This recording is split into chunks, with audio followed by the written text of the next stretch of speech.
Reka nongere ngusuhuze kandi nguhe ikaze mu kiganiro igicumbi cy'amakuru, ari nako nkwifuriza gukomeza kugira ibihe byiza kandi nkomeza nkubwira nti dukomeze twibuke twiyubaka, intero ikomeze kuba iyo ngiyo rwose, kugeza mu gihe cy'iminsi 100 yose tuzamara twibuka abacu bazize jenoside yakorewe abatutsi. Uyu mwanya rero ndaje kugira ngo twibanire mu kiganiro igicumbi cy'amakuru, aho nkuzaniye amakuru agezweho, na amakuru rwose agezweho muri kano kanya, aho Meteo Rwanda yaje kuba iburira abaturarwanda bose muri rusange ku mvura nyinshi iteganyijwe hagati y'itariki 11 ndetse na 13 Mata 2025. Rero reka mbanze nkubwire ko ngiye gusuje kandi ugwa ikaze. Nitwa Maniro Emmanuel, Mungu ni moja.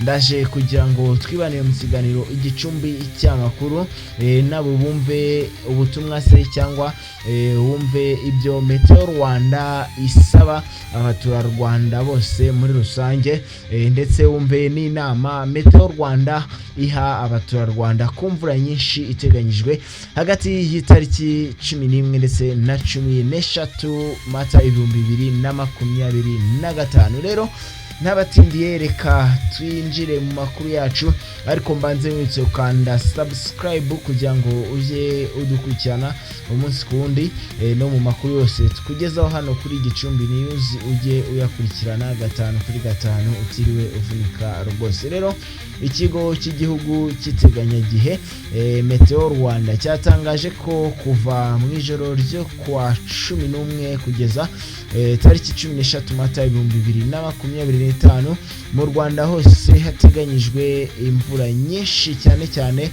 mu mujyi wa Kigali, mu ntara y'Amajyaruguru n'iy'Iburengerazuba, ndetse no mu turere twa Nyamagabe na Nyaruguru two mu ntara y'Amajyepfo. Rero mu butumwa buburira Meteo Rwanda yanyujije ku mbuga nkoranyambaga kuri uyu wa 11 Mata 2025, yatangaje ko imvura iteganyijwe ku munsi izaba iri hagati ya milimetero 25 ndetse na 60.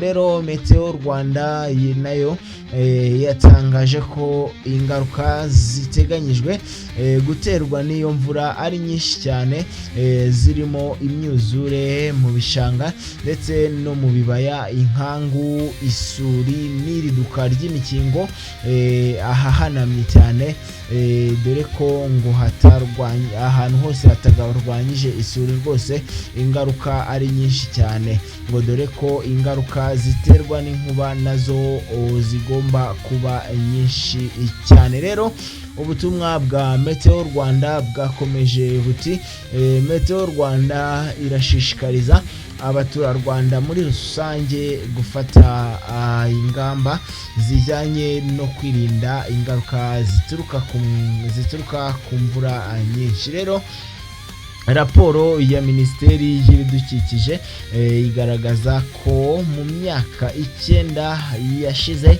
kugeza mu 2023 abantu 1595 bishwe n'ibiza bitandukanye, mu gihe byakomerekeje abandi 2368.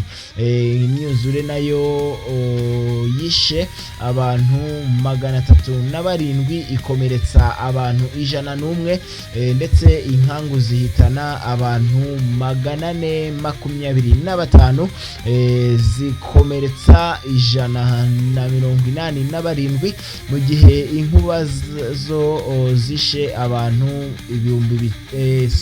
abantu 538 zigakomeretsa 100. igihumbi 338 mu gihe imvura nyinshi nayo yahitanye abantu 315 igakomeretsa 612 mu gihe umuyaga mwinshi wahitanye abantu 10 ugakomeretsa abandi 128 rero nta uvuga ibiza ngo yibagirwe ibyo muri Gicurasi 2023 byahitanye abarenga 135 inzu zirenga 2100 nazo zangirika igice naho izindi 2763 zirasenyuka burundu.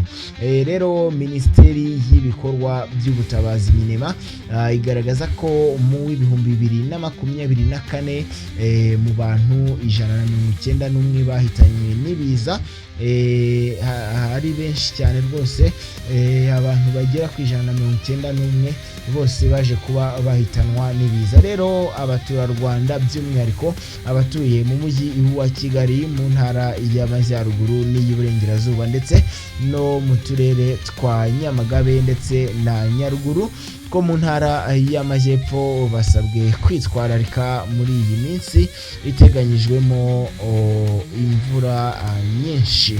Rero murabyumva abaturarwanda, murabyumva ibyo minema idusaba, murabyumva rwose ko dukwiriye kwitwararika kugira ngo tureke gushyira ubuzima bwacu mu kaga kandi tureke kwica amategeko n'amabwiriza kandi tubireba. Rero ni wowe ubwirwa, ni njye ubwirwa, twese turasabwa kwitwararika tukubaha ibyo ubuyobozi budusaba kugira ngo ibintu birusheho kuba uburyohe kandi n'ubuzima bwacu dukomeze kubusigasira umunsi ku wundi muri rusange. Rero reka nkomeze nkwifurize gukomeza kunogerwa n'ibiganiro ndetse n'amakuru tukugezaho hano kuri Igicumbi News Online TV, kandi ndizera ko n'ibintu bikomeza kuba uburyohe aho mutwumva muherereye hose, yaba abatwumva muri mu ntara y'Amajyaruguru mu karere ka Gicumbi,